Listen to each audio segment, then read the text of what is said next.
ಹರೇ ಕೃಷ್ಣ ಕೃಷ್ಣ ಕೃಷ್ಣ ಹರೇ ಹರೇ, ಹರೇ ರಾಮ ರಾಮ ರಾಮ ಹರೇ ಹರೇ.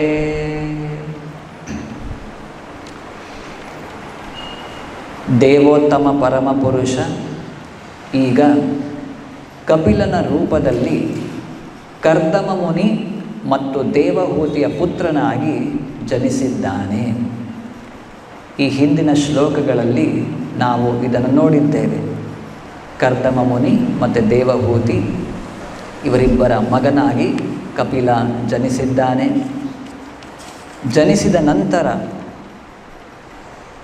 ಬಾಹ್ಯಾಕಾಶದಲ್ಲಿರಬಹುದು, ಭೂಮಿ ಮೇಲಿರಬಹುದು, ಹಲವಾರು ದೇವತೆಗಳಿರಬಹುದು. ಅವರೆಲ್ಲರೂ ಕೂಡ ಏನನ್ನು ಮಾಡ್ತಾರೆ ನೋಡಿದು ಸಾಧಾರಣ ವಿಷಯ ಅಲ್ಲ. ಸಾಕ್ಷಾತ್ ಭಗವಂತನೇ ಈ ಭೌತಿಕ ಜಗತ್ತಿನಲ್ಲಿ ಭೂಮಿಯ ಮೇಲೆ ಅವತರಿಸಿ ಬಂದಿದ್ದಾನೆ. ಇದು ಸಣ್ಣ ವಿಷಯ ಅಲ್ಲ. ಒಂದು ದೇಶದ ಪ್ರಧಾನಿಯೋ ರಾಷ್ಟ್ರಪತಿಯೋ ಎಲ್ಲೋ ಒಂದು ಸ್ಥಳಕ್ಕೆ ಹೋಗ್ತಿದ್ದಾರೆ, ಪ್ರಯಾಣ ಮಾಡ್ತಿದ್ದಾರೆ ಅಂದರೆ ಅದು ಸಣ್ಣ ವಿಷಯ ಅಲ್ಲ. ಅಲ್ಲಿ ಇರುವಂತಹ ರಾಜಕಾರಣಿಗಳಿರಬಹುದು, ಎಲ್ಲ ಬ್ಯೂರೋಕ್ರಾಟ್ಸ್ ಇರ್ಬೋದು, ಎಲ್ಲ ಪೊಲೀಸ್ನವರಿರ್ಬೋದು, ಟ್ರಾಫಿಕ್ ಇರ್ಬೋದು, ಎಲ್ಲರೂ ಕೂಡ ಅವರೆಲ್ಲ ಪ್ರತಿಯೊಂದು ಚಲನವಲನಗಳನ್ನು ಪ್ಲ್ಯಾನ್ ಮಾಡ್ತಾರೆ. ಅವರ ರಕ್ಷಣೆಗೆ ಎಲ್ಲರೂ ನಿಂತಿರ್ತಾರೆ. ಅವರ ಆಜ್ಞೆಯನ್ನು ಕೇಳಲಿಕ್ಕೆ ಎಲ್ಲರೂ ಕೂಡ ಸಾಲಾಗಿಯಲ್ಲಿ ಮುಂದೆ ನಿಂತಿರ್ತಾರೆ. ದೊಡ್ಡ ದೊಡ್ಡ ಸಭೆಗಳು ಏರ್ಪಾಡಾಗತ್ತೆ. ಒಂದು ದೇಶದ ಒಬ್ಬ ಲೀಡರ್ ಅಂಥವರಿಗೆ ಇಷ್ಟೆಲ್ಲ ಒಂದು ಏರ್ಪಾಡಿರಬಹುದು, ದೊಡ್ಡ ವ್ಯವಸ್ಥೆಗಳು ನಡೆದಾಗ, ಇನ್ನು ಸಾಕ್ಷಾತ್ ಭಗವಂತ ಈ ಭೌತಿಕ ಜಗತ್ತಿಗೆ ಬಂದಾಗ ಏನೆಲ್ಲ ಏರ್ಪಾಡಾಗತ್ತೆ ಅದನ್ನು ನಾವಿಲ್ಲಿ ನೋಡ್ತೇವೆ. ಶ್ಲೋಕ 7ರಲ್ಲಿ ಹೇಳೋದು, ಅವನು ಭೂಮಿಯಲ್ಲಿ ಅವತಾರ ತಾಳಿದಾಗ ಆಕಾಶದಲ್ಲಿ ದೇವತೆಗಳು ಮಳೆ ಸುರಿಸುವ ಮೋಡಗಳಂತೆ ಸಂಗೀತ ವಾದ್ಯಗಳ ಧ್ವನಿಯನ್ನುಂಟು ಮಾಡಿದರು. ಸಂಗೀತ ವಾದ್ಯ ಅದರ ಮೂಲಕ ಧ್ವನಿಯನ್ನು ಉಂಟು ಮಾಡಿದರು. ಆಕಾಶದಲ್ಲಿ ಇರುವಂತಹ ದೇವತೆಗಳು, ದೇವ ಗಾಯಕರಾದ ಗಂಧರ್ವರು ಭಗವಂತನ ಮಹಿಮೆಗಳನ್ನು ಹಾಡಿದರು ಮತ್ತು ಅಪ್ಸರೆಯರು ಆನಂದ ತನ್ಮಯರಾಗಿ ನರ್ತಿಸಿದರು. ಸೊ ಇಲ್ಲಿ ಕೂಡ ಇದೆ ಚಾಂಟಿಂಗ್, ಡ್ಯಾನ್ಸಿಂಗ್ ಎಲ್ಲ ಇದೆ. ನಾವು ದಿನ ಮಾಡ್ತೇವೆ. ಅವ್ರಿಗೆ ಯಾವಾಗಲೂ ಒಂದು ಸರ್ತಿ ಭಗವಂತ ಬಂದಾಗ ಅವಕಾಶ ಸಿಗುತ್ತೆ. ಗಾಯಕರಾದ ಗಂಧರ್ವರು ಭಗವಂತನ ಮಹಿಮೆಯನ್ನು ಹಾಡಿದರು, ಅಪ್ಸರೆಯರು ತನ್ಮಯದಿಂದ ನರ್ತಿಸಿದರು. ಸರಿ, ಅದಾದ ಮೇಲೆ ಭಗವಂತನ ಅವತಾರದ ವೇಳೆಯಲ್ಲಿ ದೇವತೆಗಳು ಆಕಾಶದಲ್ಲಿ ತಡೆಯಿಲ್ಲದೆ ಸಂಚರಿಸುತ್ತಾ ಹೂಮಳೆಗರೆದರು. ಎಲ್ಲಿ? ಸರಸ್ವತಿ ನದಿಯ ತೀರದಲ್ಲಿ ಕಪಿಲ ಮುನಿಯ ಜನನ ಆಗಿರೋದು. ಅದರ ಮೇಲೆ ಎಲ್ಲ ದೇವತೆಗಳು ಗಾಳಿಯಲ್ಲಿ ತೇಲುತ್ತಾ ಬಂದು ಎಲ್ಲರೂ ಕೂಡ ಪುಷ್ಪ ಅಥವಾ ಹೂ ಮಳೆಗೆರೆದರು. ಅಲ್ಲಿ ಪುಷ್ಪವೃಷ್ಟಿಯನ್ನು ಮಾಡ್ತಾ ಇದ್ದಾರೆ. ಎಲ್ಲ ದಿಕ್ಕುಗಳು, ಎಲ್ಲ ಜಲಗಳು ಮತ್ತು ಪ್ರತಿಯೊಬ್ಬನ ಮನಸ್ಸು ತುಂಬ ತೃಪ್ತವಾದವು. ನೋಡಿ, ಇದನ್ನು ವಿಚಾರ ಮಾಡೋಣ. ಇದು ಬಹಳ ಮುಖ್ಯ. ಎಲ್ಲ ದಿಕ್ಕುಗಳು, ಎಲ್ಲ ಜಲಗಳು, ಪ್ರತಿಯೊಬ್ಬನ ಮನಸ್ಸು ತುಂಬ ತೃಪ್ತವಾದವು. ಭಗವಂತ ನಮ್ಮೊಂದಿಗೆ ಬಂದಿದ್ದಾನೆ, ನಮ್ಮ ಬಳಿ ಇದ್ದಾನೆ ಅಂದರೆ ಅದರ ಒಂದು ರಿಸಲ್ಟ್, ಅದರ ಫಲ ಇದೇ ಆಗಿರುತ್ತೆ. ಏನ ಕೇನ ಪ್ರಕಾರೇಣ ಮನಃ ಕೃಷ್ಣೇ ನಿವೇಶಯೇತ್. ಹೇಗೋ ಏನೋ ನಾವು ನಮ್ಮ ಮನಸ್ಸನ್ನು ಕೃಷ್ಣನ ಮೇಲೆ ಕೇಂದ್ರೀಕರಿಸಬೇಕು ಅಂತ ಹೇಳ್ತಾರೆ. ಈ ರೀತಿ ಮಾಡಿದಾಗ ಇದರ ಫಲ, ರಿಸಲ್ಟ್ ಏನು? ಇಲ್ಲಿ ಏನಿದೆ ನೋಡಿ, ಇದೇ ರೀತಿ ಇರುತ್ತೆ. ಎಲ್ಲ ದಿಕ್ಕುಗಳು, ಎಲ್ಲ ಜಲಗಳು ಪ್ರತಿಯೊಬ್ಬನ ಮನಸ್ಸು, ಯಾರೋ ಒಬ್ಬರಲ್ಲ, ಪ್ರತಿಯೊಬ್ಬನ ಮನಸ್ಸು ತುಂಬ ತೃಪ್ತವಾದವು. ಭಗವಂತ ಅವತರಿಸಿ ಬಂದಿದ್ದಾನೆ ಅಂದರೆ ಎಲ್ಲರ ಮನಸ್ಸು ಕೂಡ ತೃಪ್ತವಾಗುತ್ತೆ. ದಿಲ್ ಬಿ ಸ್ಯಾಟಿಸ್ಫೈಡ್. ಕೃಷ್ಣನ ಆವಿರ್ಭಾವ ಭಾಗವತದ 10ನೇ ಸ್ಕಂದದಲ್ಲಿ, ಅದರಲ್ಲೂ ಕೂಡ ಈ ರೀತಿಯಾಗಿ ಬಹಳ ದೊಡ್ಡ ವಿವರಣೆ ಇದೆ. ಕೃಷ್ಣನೂ ಕೂಡ ಈ ಭೂಮಿಯ ಮೇಲೆ ಅವತರಿಸಿ ಬಂದಾಗ ಈ ಜಗತ್ತಿನಲ್ಲಿ ಏನೆಲ್ಲ ಬದಲಾವಣೆಗಳು ಉಂಟಾಯಿತು, ಅದೇ ರೀತಿ ಕಪಿಲ ಮುನಿಗಳ ಒಂದು ಆವಿರ್ಭಾವದ ಸಮಯದಲ್ಲೂ ನಾವು ಅದನ್ನೇ ನೋಡ್ತಿದ್ದೇವೆ. ಈ ಕಲಿಯುಗದಲ್ಲಿ ವಿಶೇಷವಾಗಿ ಭಗವಂತನ ಅವತಾರ ಹೇಗಾಗತ್ತೆ? ಯಾವ ರೂಪದಲ್ಲಿ? ಯಾವ ರೂಪದಲ್ಲಿ? ನಾಮರೂಪದಲ್ಲಿ. ನಾಮರೂಪ.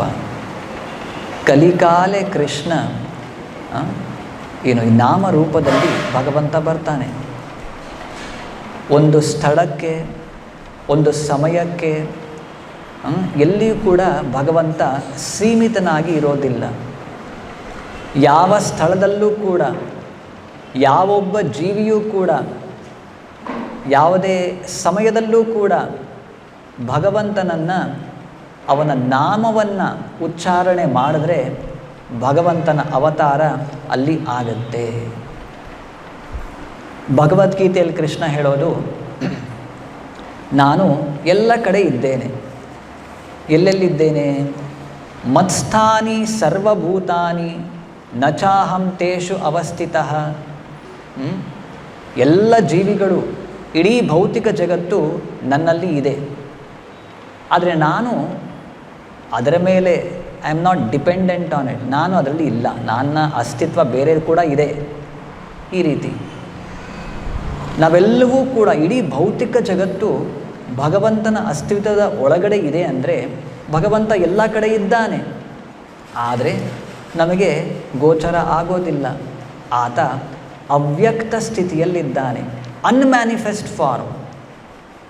ಇನ್ ಇಸ್ ಅನ್ಮ್ಯಾನಿಫೆಸ್ಟೆಡ್ ಸ್ಟೇಜ್. ಎಲ್ಲ ಜೀವಿಗಳ ಹೃದಯದಲ್ಲಿದ್ದಾನೆ, ಪ್ರತಿಯೊಂದು ಅಣುವಿನಲ್ಲೂ ಕೂಡ ಇದ್ದಾನೆ. ಆದರೆ ಎಲ್ಲಿ, ಯಾವ ಸ್ಥಳದಲ್ಲಿ ಅವನ ನಾಮೋಚ್ಚಾರಣೆ ಆಗುತ್ತೆ, ಎಲ್ಲಿ ಪರಿಶುದ್ಧ ಭಕ್ತಿ ಸೇವೆ ಇರುತ್ತೆ, ಅಲ್ಲಿ ಆತ ವ್ಯಕ್ತನಾಗ್ತಾನೆ. He becomes manifest. ಮತ್ತೊಮ್ಮೆ ಹೇಳ್ತೇನೆ, ಇಡೀ ಜಗತ್ತು ಭಗವಂತನ ಒಂದು ರಾಜ್ಯ, ಅವನ ಒಂದು ಎಸ್ಟೇಟ್, ಎಲ್ಲ ಕಡೆ ಅವನಿದ್ದಾನೆ. ಆದರೆ ಅವ್ಯಕ್ತ ಸ್ಥಿತಿಯಲ್ಲಿದ್ದಾನೆ. ಅಂಡಾಂತರಸ್ಥ ಪರಮಾಣು ಛಯಾಂತರಸ್ಥಂ ನಾವು ಕೇಳಿದ್ದೇವೆ. ಪ್ರತಿಯೊಂದು ಅಣುವಿನಲ್ಲೂ ಇದ್ದಾನೆ, ಆದರೆ ನಮಗೆ ಗೋಚರ ಆಗೋದಿಲ್ಲ. ಎಲ್ಲಿ ಪ್ಯೂರ್ ಡಿವೋಷನಲ್ ಸರ್ವಿಸ್, ಭಗವಂತನ ಭಕ್ತಿ ಸೇವೆ ಎಲ್ಲಿ ನಡೆಯುತ್ತೆ, ಅಲ್ಲಿ ಆತ ವ್ಯಕ್ತನಾಗ್ತಾನೆ. ಅದರಲ್ಲೂ ಕಲಿಯುಗದಲ್ಲಿ ವಿಶೇಷವಾಗಿ ಅವನ ನಾಮದ ಶ್ರವಣ ಕೀರ್ತನ ಎಲ್ಲಿ ನಡೆಯುತ್ತೆ, ಹಿ ಬಿಕಮ್ಸ್ ಮ್ಯಾನಿಫೆಸ್ಟ್. ಭಗವಂತನ ಅವತಾರ ಆಗಿದೆ ಅಂದರೆ ಅದರ ಫಲ ಏನು? ಇಲ್ಲಿ ಕೊಟ್ಟಿರೋ ಪ್ರಕಾರ ಎಲ್ಲರೂ ಕೂಡ ಸಂತೋಷವಾಗ್ತಾರೆ. ಎಲ್ಲ ದಿಕ್ಕುಗಳು, ಪ್ರತಿಯೊಬ್ಬನ ಮನಸ್ಸು ತುಂಬ ತೃಪ್ತವಾಗುತ್ತದೆ. ಇದು ಭಗವಂತನ ಅವತಾರದ ಒಂದು ರಿಸಲ್ಟ್. ಮತ್ತು ಮುಂದಿನ ಶ್ಲೋಕದಲ್ಲಿ ಹೇಳೋದು, ಪ್ರಪ್ರಥಮವಾಗಿ ಜನ್ಮವೆತ್ತಿದ ಜೀವಿಯಾಗಿರುವ ಬ್ರಹ್ಮನು ಸರಸ್ವತಿ ನದಿಯಿಂದ ಆವೃತವಾದ ಕರ್ದಮಾಶ್ರಮದ ಸ್ಥಳಕ್ಕೆ ಮರೀಚಿ ಮತ್ತು ಇತರ ಮುನಿಗಳೊಂದಿಗೆ ತೆರಳಿದನು. ಬ್ರಹ್ಮದೇವರು ಇಡೀ ಬ್ರಹ್ಮಾಂಡದ ಪ್ರಥಮ ಜೀವಿ, ಏನು ಪ್ರಧಾನವಾದ ನಾಯಕ ಅಂತ ಹೇಳ್ಬೋದು, ಅಥವಾ ಸೂಪರ್ವೈಸರ್ ಅಂತ ಹೇಳ್ಬೋದು ಇಡೀ ಬ್ರಹ್ಮಾಂಡಕ್ಕೆ. ಈ ಬ್ರಹ್ಮಾಂಡದಲ್ಲಿ ಭಗವಂತ ಬಂದಿದ್ದಾನೆ ಅಂದರೆ ಬ್ರಹ್ಮದೇವರ ಆದಿಯಾಗಿ ಎಲ್ಲ ಸಪ್ತ ಋಷಿಗಳು, ದೇವಾನುದೇವತೆಗಳು ಆ ಸ್ಥಳಕ್ಕೆ ಈಗ ಬಂದಿದ್ದಾರೆ. ಬ್ರಹ್ಮದೇವರನ್ನು ಇಲ್ಲಿ ನಾವು ಏನಂತ ಕರೀತಾರೆ? ಸ್ವಯಂಭೂ. ಬ್ರಹ್ಮದೇವರಿಗೆ ಯಾತಕ್ಕೆ ಸ್ವಯಂಭೂ ಅಂತ ಕರೆಯೋದು? ಭಾವಾರ್ಥದಲ್ಲಿ ಪ್ರಭುಪಾದರು ಹೇಳ್ತಾರೆ, ಬ್ರಹ್ಮದೇವರಿಗೆ ಸಾಮಾನ್ಯ ಮನುಷ್ಯರ ರೀತಿ ಅಥವಾ ಬೇರೆ ಜೀವಿಗಳ ರೀತಿ ತಂದೆ ಮತ್ತು ತಾಯಿಯ ಮೂಲಕ ಜನನ ಆಗೋದಿಲ್ಲ. ಬ್ರಹ್ಮದೇವರ ಜನನ ಹೇಗಾಗತ್ತೆ?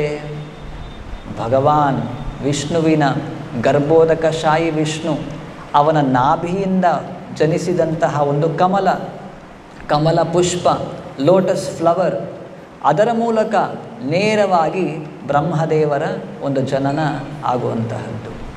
ಹಾಗಾಗಿ ಬ್ರಹ್ಮದೇವರಿಗೆ ಸ್ವಯಂಭೂ ಅಂತ ಕರೆಯೋದು. ಅವರ ಹುಟ್ಟು ಸಾಮಾನ್ಯ ಜೀವಿಯಂತಹ ಹುಟ್ಟು ಅಲ್ಲ. ಅಲ್ಲದೆ ಮುಂದಿನ ಶ್ಲೋಕದಲ್ಲಿ ಭಗವಂತಂ ಪರಂ ಬ್ರಹ್ಮ ಸತ್ವೇನಾಂಶೇನ ಶತ್ರುಹನ್ ತತ್ವಸಂಖ್ಯಾನ ವಿಜ್ಞಪ್ತ್ಯೈ ಜಾತಂ ವಿದ್ವಾನ್ ಅಜ ಸ್ವರಾಟ್. ಇಲ್ಲಿ ಸ್ವರಾಟ್ ಅಂತ ಯಾರಿಗೆ ಹೇಳ್ತಿದ್ದಾರೆ? ಬ್ರಹ್ಮದೇವರಿಗೆ. ಭಾಗವತದ ಮೊದಲನೇ ಸ್ಕಂದದ ಮೊದಲನೇ ಶ್ಲೋಕದಲ್ಲಿ ಅಲ್ಲಿ ಕೂಡ ಸ್ವರಾಟ್ ಅಂತ ಬಳಸ್ತಾರೆ. ಅಲ್ಲಿ ಯಾರಿಗೆ ಹೇಳ್ತಿರೋದು?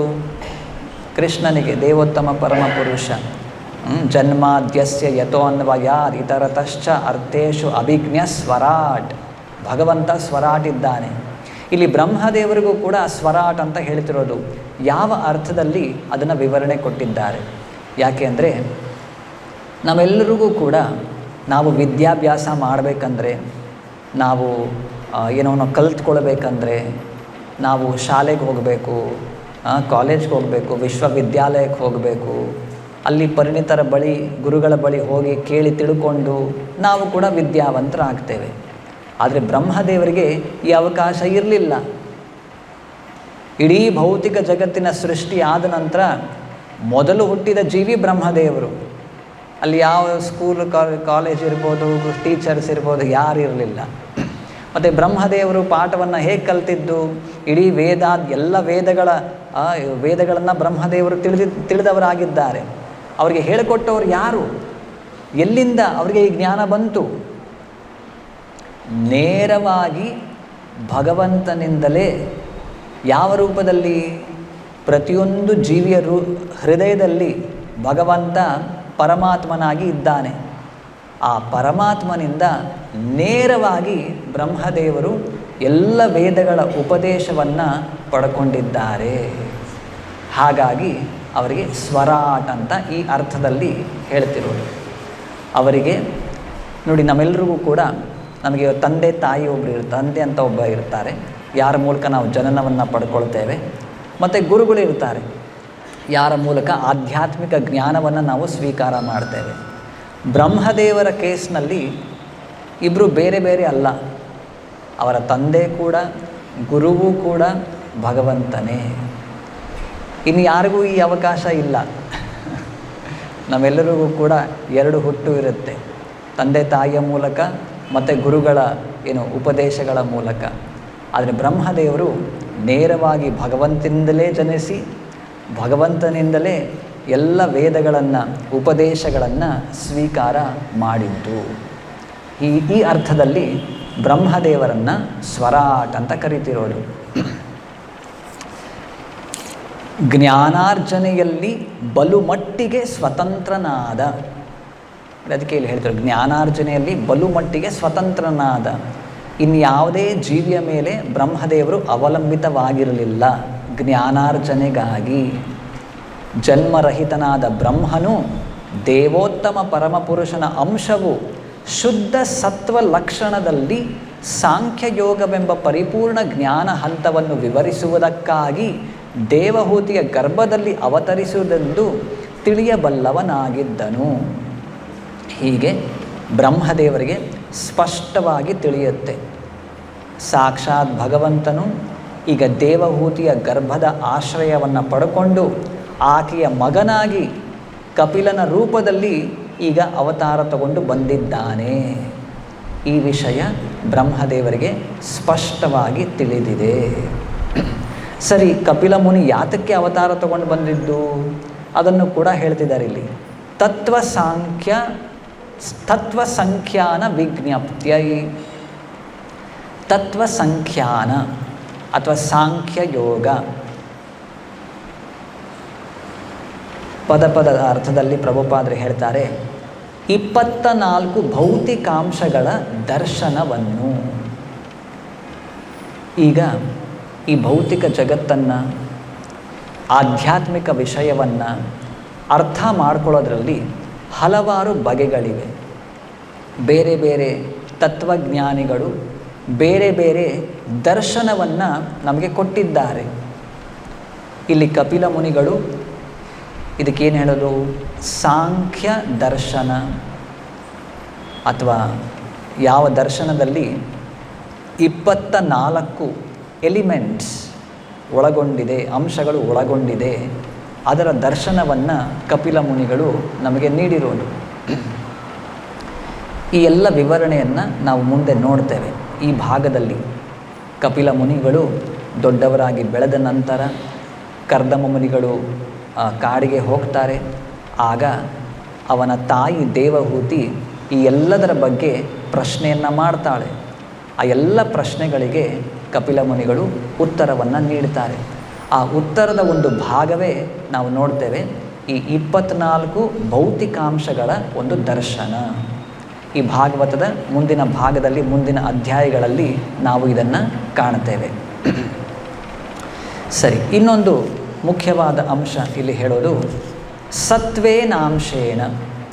ಸತ್ವೇನ ಅಂಶೇನ ಏನು ಇದರ ಅರ್ಥ ಅಂದರೆ, ಪ್ರಭುಪಾದರು ಹೇಳ್ತಾರೆ, ದೇವೋತ್ತಮ ಪರಮಪುರುಷನು ಅವತರಿಸುವಾಗ ಅವನು ವೈಕುಂಠದ ಎಲ್ಲ ಪರಿಕರಗಳನ್ನು ತನ್ನೊಂದಿಗೆ ತರುವನು.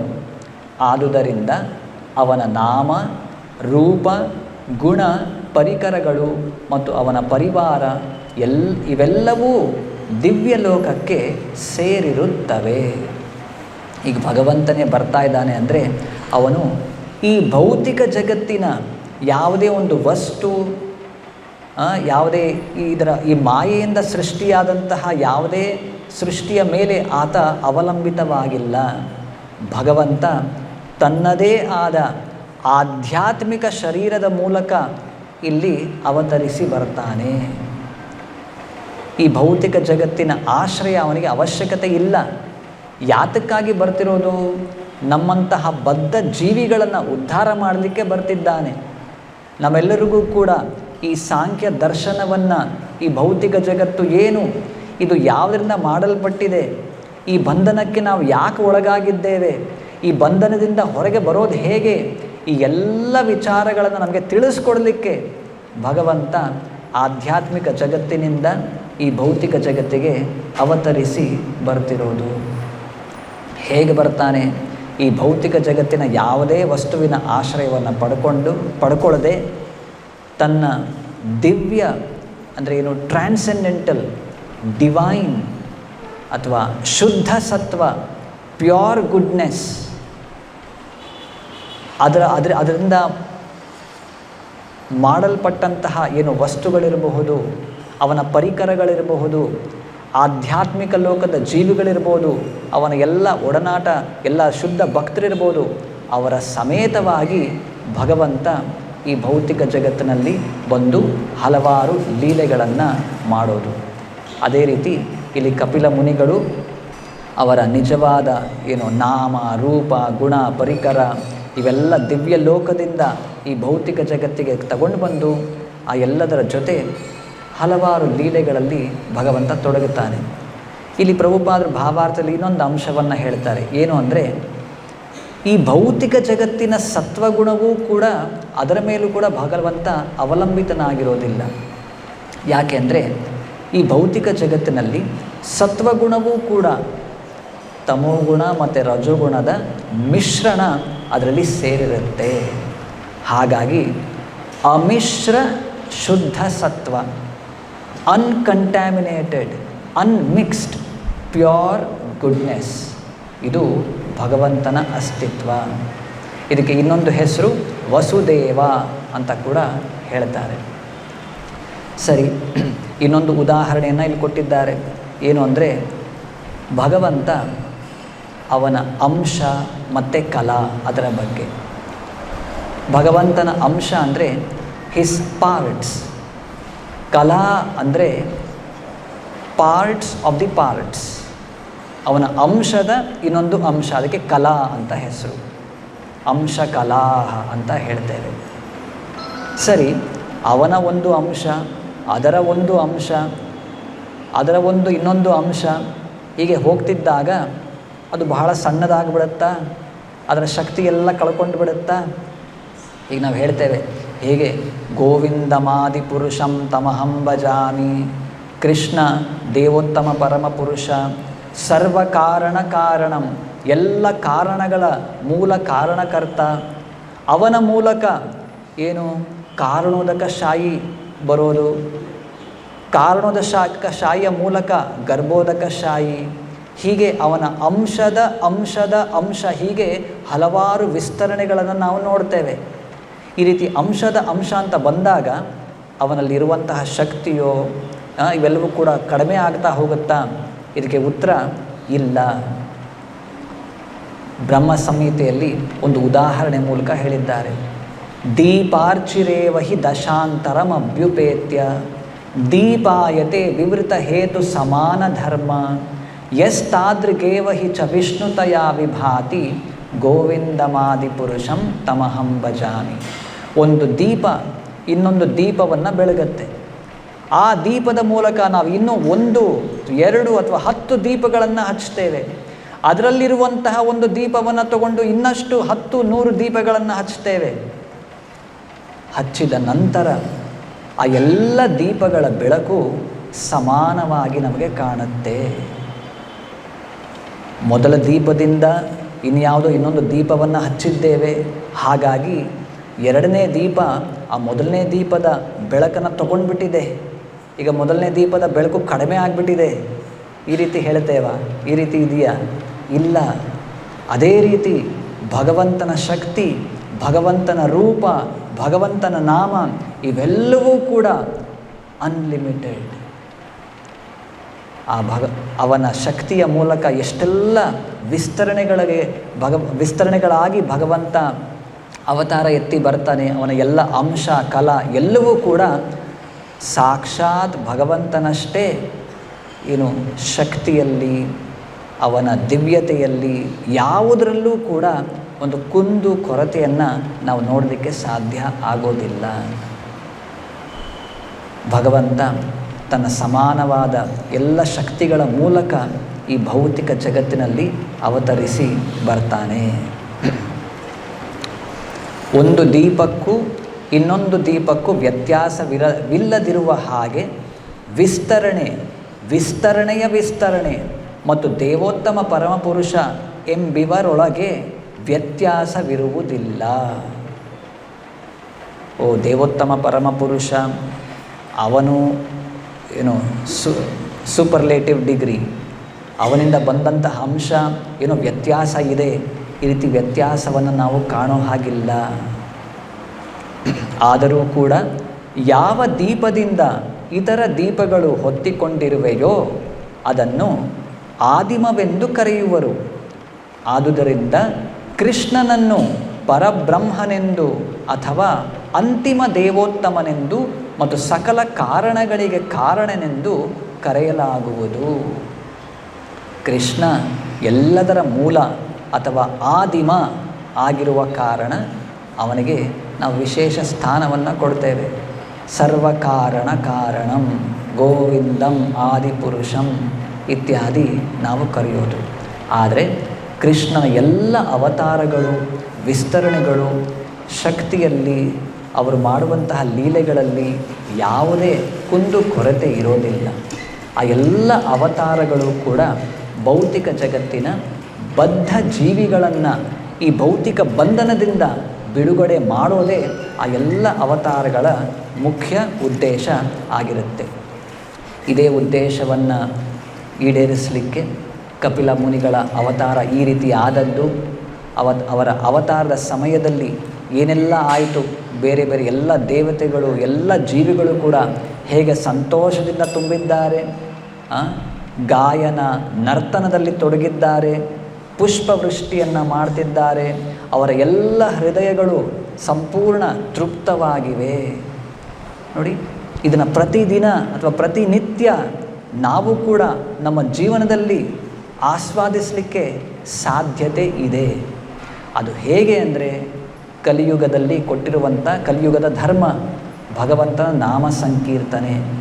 ಪ್ರತಿನಿತ್ಯ ಭಗವಂತನ ನಾಮದ ಶ್ರವಣ ಕೀರ್ತನೆಯಲ್ಲಿ ತೊಡಗೋದ್ರಿಂದ ನಾವು ಈ ಎಲ್ಲದರ ಒಂದು ಲಾಭವನ್ನು ಅಥವಾ ಎಲ್ಲ ಒಂದು ಅನುಭವವನ್ನು ಪ್ರತಿನಿತ್ಯ ನಮ್ಮ ಜೀವನದಲ್ಲೂ ಕೂಡ ನಮಗೆ ಕಾಣಲಿಕ್ಕೆ ಸಾಧ್ಯ ಆಗುತ್ತೆ. ಇಲ್ಲಿಗೆ ಮುಕ್ತಾಯ ಮಾಡೋಣ. ಗ್ರಂಥರಾಜ್ ಶ್ರೀಮದ್ ಭಾಗವತಂ ಕಿ, ಶ್ರೀಲ ಪ್ರಭುಪಾದೆ ಕಿ.